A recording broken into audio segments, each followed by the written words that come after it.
This is Peter. He's worried all the time.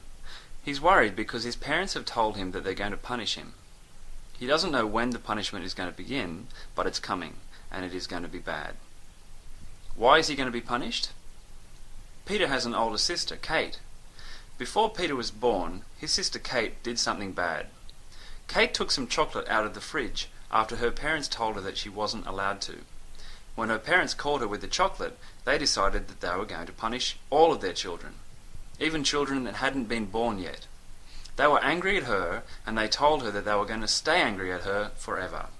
Naturally, she was upset, but they told her that they loved her, and then they went on being angry.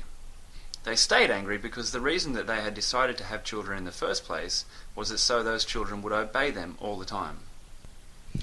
A few years later, Peter's older brother was born. His name was Jay.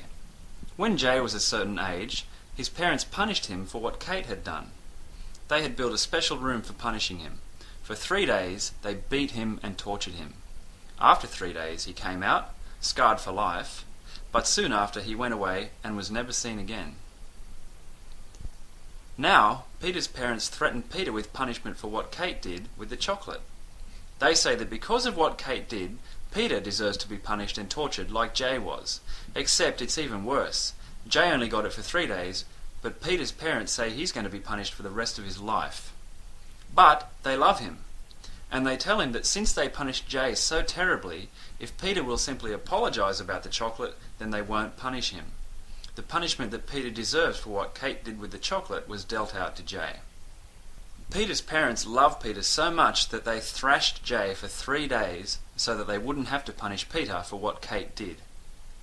Peter doesn't understand why he should be punished or apologise for something that he didn't do. Can you imagine if this story was true? Wouldn't the parents be labelled as psychopathic and locked away somewhere for child abuse? What kind of sick parent would hold a grudge against their children so stubbornly that rather than just forgive an indiscretion, they insist on dealing out punishment even if it's to somebody who didn't commit the indiscretion?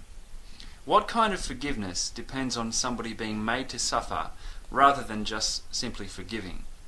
Is there anyone in their right mind who would treat their children in this way? No, of course not. Yet.